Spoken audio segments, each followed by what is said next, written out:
What's up, my fellow Tokyo nerds and fellow Scounder nerds? Honestly, I was kind of hoping to do this for my 50th video, but with the shorts and all, which, for the record, I appreciate you guys checking out the Water Shark, but please, share some love with the Firewolf too. That is the first one in the bunch, so if you guys can do that, please very much. I appreciate it. So, sorry, a little tangent there.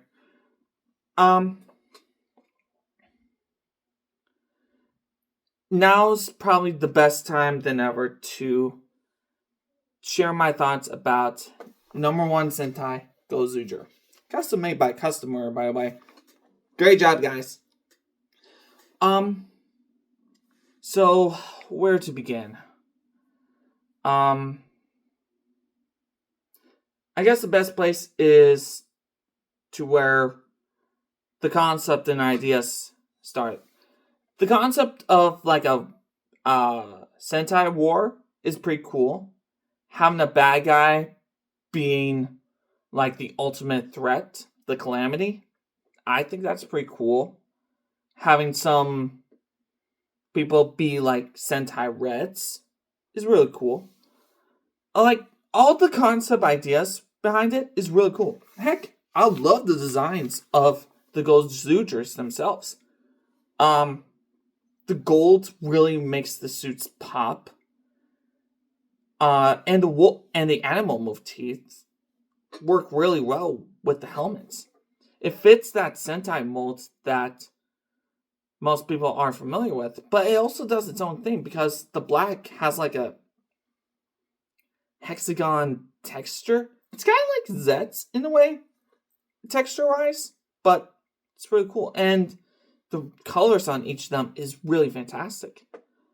My only real, nitpick would probably be, maybe two of them should be silver. Maybe green and yellow. Maybe.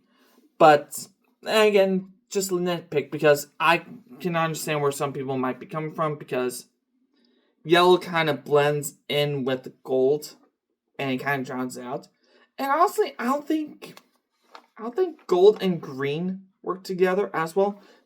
That being said, they are fantastic suits in their own right. It's just little nitpicks that I have. But the obvious favorite suit of mine is Gozu Wolf. The Firewolf base form for Kamen Rider Skylander is based off of this. It wasn't at first, but that's a whole different can of worms. And I like the characters themselves. We'll get to Sumino in a hot minute about that whole situation, but right now let's just start with the others. Tonohoru. Tonohoru is a very unique red. He is not the traditional red, which I can respect that. He's just a guy trying to get by. He ain't rich. He is poor as heck. Kind of the opposite of Taya in a way. Taya from Boom Boonger. Taya was cool, by the way. And Tono is also cool. He's very blunt. He's very... doesn't give a flip about certain things. But I think his growth throughout the series was pretty good. He's been a lone wolf most of the time. And just wanted, a family of sorts. He had a family. We do see his brother, Kuon. Love-hate relationship with Kuon. Love-hate. Love-hate. The dude's straight up bad guy. And the sword, I feel like, is worth it. But getting ahead. Tono is kind of like me in some ways. Most of my life I've been by myself a lot, especially through high school. During my freshman year, we had two groups. We had two tables that could fit 8 people on it. That was my group for freshman year, but it broke apart, which sucked. So, ever since then, I kind of been on my own. Sort of. It feels like it to me. It may depend on who you ask, but I never really fit in with anywhere. But I make do what I can. So, that's kind of why I relate to Tono in a way. We'll get to the ending in a minute. Like I said, it's a whole thing, but right now I just want to go through the characters. Rikuro, the idol that wants to regain his fans. I think asking for the wish for selfish reasons is like a good story to tell through Rikuro's perspective. Because he was a star, and in fact still is in some cases. But it felt very not quite sure what, from my perspective, it wasn't quite sure what his angle was until the very end. Which, for the record, I have not seen a single episode. I just know what I know from different YouTubers, like Faust Plays, Zio Akito. Zio Akito is busy, I can understand that, but I really need him to do a full-on series review on Gozyuger. Please. But, again, he's busy. Not gonna push him or anything. Let him cook. Let him cook, people. So that's about my knowledge goes. I tried to keep tabs up to date. I mean, I wouldn't have this if I didn't love the show. So there's that. I just don't like to pirate things, which makes me sad that Gavan Infinity is what it is. So don't expect a review on Gavan Infinity. I can tell you right now. And I hope this becomes a me. I really hope this becomes a me. My thoughts on Gavan Infinity? Just. That's it. I'm getting off topic. Sorry, rambling. I apologize. I'm doing this in one go, so be prepared for some rambling. Rikuro, I'd say he's pretty good. Dream's pretty good. I think the person that plays Rikuro did a really good job on portraying that pop star idol in a interesting way, which works very well. I love the situation between Rikuro and Bouquet. Bouquet is definitely a spitfire in my opinion. She can be cutesy and all that, but when she gets serious, dang, she gets serious. That whole arc when Bouquet finds out that Rikuro is Goju Leon, I can really feel the intensity build up through there, which was really good. Ryugi, Goju Tyranno. I think some people say that he needs more focus episodes, and I can't really argue that. I kind of agree with the most part. Ryugi definitely deserves more focused episodes through the series. And I think that his character is really good. His family were generational doctors, but he left to join some people call it a cult. Yeah, is it really a cult if you're the only one in the cult? We have not seen anyone else in this Tegasort cult, in a sense. No, I'm not part of the cult, if anyone asks. No.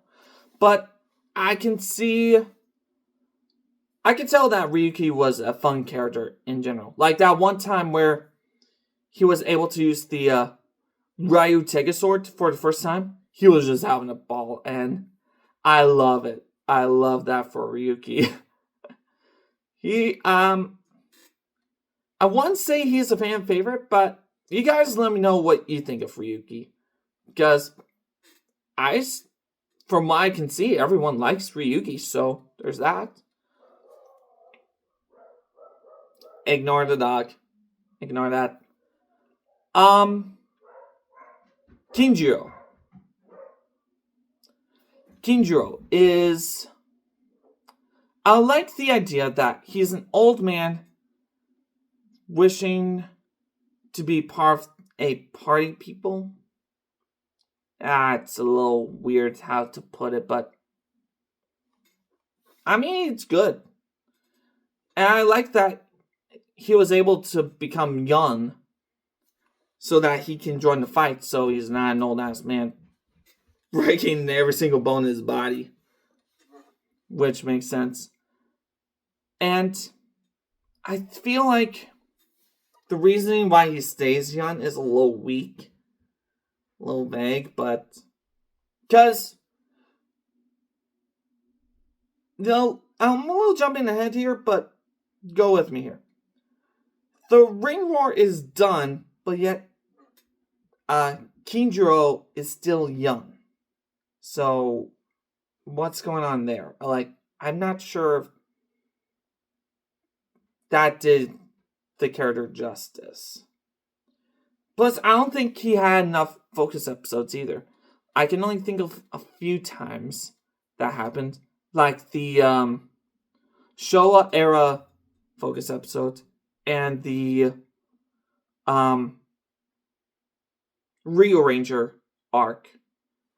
I feel like those are the only two highlights Kinjiro has. Oh, and the fight with Sumio. There's that too, but still, I don't... Out of every group, out of all the Rangers here, Kinjiro is kind of the weakest in my eyes. But you guys let me know on Kinjiro. Next up is Goju Polar. We'll get to Sumio. Just relax. Kumade is... He's a fraud god. Which, yeah, I get that. I think his role in the group was very... he was there to give some exposition. But I think the person that played Kumade did really well. Like, he came off as this arrogant hothead that worked for this type of character. He is part of the team. Like, he's not one of those Rangers that does his own thing. Kind of does, kind of doesn't. Take that as you will. But he's not like an antagonist. Like, say, Dam Morasami or Rakides. He wasn't one of those guys where he started as a rival and all that. No, Boom Violet was a rival at one point, but that's a different thing. But I'd say Kumade was decent for what he was. And I think he was worth adding to the team. Also, his suit is actually really cool. I'm a black belt in self-defense. I like the design of Goju Polar itself. It was really cool. And it does fit the team pretty well. The shoulder pieces is a little different, but I can respect that. White Rangers are always cool in general. Especially paired up with black accents. And the ice elements thrown in there. The light blue. It's really good. It's almost at level as Spire Kumaros. But I'm not sure. Question of the day. Which is better? Spire Kumaros or Goju Polar? Let me know. I might have to throw a poll on the community post at some point. Keep an eye out for that. Maybe. We'll see. Now, before we get to Sumio and all that, I want to go over the bad guys. Shiny Knife and Mrs. Sweetcake. I think... I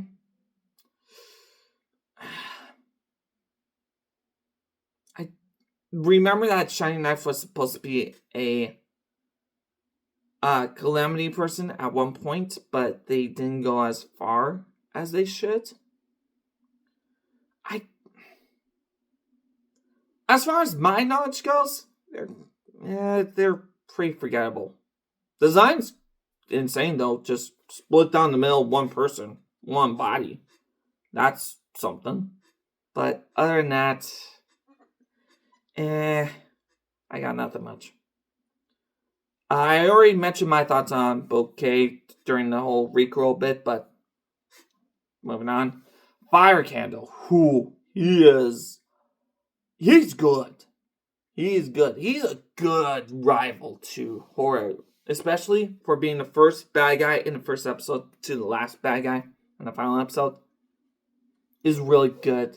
I feel like his arc becoming stronger just so that he can defeat Horror as a rival. That's really good. His design is also sick too. I think... Okay, so my idea for like an adaptation for Gozyuger, if it were into Power Rangers, I'd say like most of it would probably be the same, but I'd probably focus more on Fire Candle being the main bad guy. And does have that like final form as like a corrupt Gozyuger at one point. You guys let me know what you think about that. I did like his monster form for when he was Shinken Red. That one arc. I love that monster design. It kind of reminds me of Shogun mode from Power Rangers Super Samurai. And it was really well done. It was pretty good. I'm a sucker for fire designs. So, there's that. So, yeah. Fire Candle was really good. Kuon, like I said before, I have a love-hate for Kuon. He is, he's just a jerk at the beginning. Straight up. And, like, you knew he was up to something, for sure. And when he took control of the powers of Taiga Jun, that was really like, oh shit, things are going down. Excuse language. I apologize. And dang, I mean, like, okay, my only real nitpick about Kuon is the suit design. A lot of people like the suit design, which, respect on that, everyone has their own opinions. Here's my opinion about the suit. I don't like the cape. I think should have done better. I don't like the gun on top of the head. I don't like that. It feels very top heavy and would just feel awkward wearing it. I think the rest by is good, but if I was kind of designing, like if I was in the room making these designs for the suits, I would say for Kuon, I kind of go for like maybe a shark or maybe a wolf to reference him and Tono being brothers. I don't know. That's just what I think. You guys are entitled to your opinions. Also, I feel like Kuon should have a better power-up form when he absorbed Taiga Jun. Because all he really gets is a new cape and another eye. Yeah, it will have been in the left eye. And that's it. It's a better cape. But still. Yeah, it is what it is. But, again, you guys are entitled to that. I like that he did get redemption, but at the same time, he gets a punishment by being Tono's new sword. I don't know how to feel about that. I feel like he should be punished for what he did. I'm just not sure if the sword was the best way of going about it, because I think Val's Place said it the best. Whoever's doing the writing for this had some weird things going on because of the conversations that he had with some others. If you know, you know. I suggest watching Val's Place to get a better idea on what's going on. I try to keep it kid-friendly as much as I can, so there's that. Now, on to Tegajun. Tegajun is... I didn't know this from the first time we saw the opening. I didn't notice that the head of Tegajun was there the entire time. I think in my mind it was just like a wall that had a face. I knew there was something going on. I just didn't know what. Tegajun, I think, had a good start. But I feel like I don't want to say they fumbled the ball with Tegajun, but I feel like they could have been there. I think they could have done more with her. But that's all I really know. Tegasword. Tegasword, not the bad guy. He's not the bad guy. I believe I covered most of the bad guys. Alright, then Calamity. We'll get there. Tegasword. I think it was good. I heard that he was the same voice actor that did Gowon, which was really cool, and that's a good reference on its own. I think Tegasword was a good mentor figure, while at the same time being who he is. Which, I can respect that. I can honestly respect that. Good Neighbor. Good Neighbor, I think, had the most personality of all the Tegas. Originally, his name is Tega Knuckle, but Good Neighbor works. I think. I think Goody Burn should at least have at least one focus episode. I think it might have did. I couldn't tell you offhand. He and Tegasword should have at least one focus episode. I might do that for the adaptation, but we'll see. And then Bearkuma. I think it's a good sidekick to Kumade. But I don't think he really added much. There was some rumor that he was gonna be like the King of Demons at one point. So I don't know what's going on with that front. I don't know. But that's about as all as I got. Now, about the Sumino situation. I'm going to talk about one half, and then I'll talk about the rest. Let's talk about the Maya Imori version of Sumino first. I think that version of Sumino was really well done. Everyone loved Sumino because she was confident. She was like the brains of the group. I think I liked that her mission was to find Ulto, her sister, which ultimately was a Shinken Red. And then the whole dynamic between her, Rikuo, and Rei in that one arc was really good. Like, so good. Heck, even Assam, I think that's what his name was, when he filled in for Ryugi for Goju Tyranno. That was a good that was like a good twist in the story. And I like that they brought him back during the whole Wraith thing. There's that. And I think Sumino had the most potential for this series. And I believe that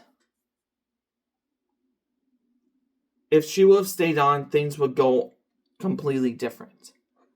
Now, we're now on to the Kohaku situation. So, if you guys weren't aware of this, which I'm pretty sure people know by now,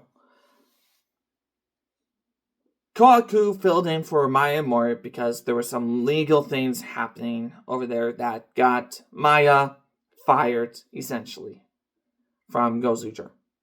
So they were scrambling to find someone to fill in for Maya, and they got Kohaku, which originally was Oni's sister from Dawn Brothers, to fill in that role. Now, credit to Kohaku, she did a fantastic job in like a last minute situation. I feel like this is where things get messy, because all the scenes that Kohaku was in were in a green screen room. Which, they did what they could. But I believe someone mentioned it that it felt like she was in a bubble of her own, like doing her own thing. And in my mind, when this was going on, I was thinking, okay, this happened. Maybe they can fix it by the time the final episode was going on.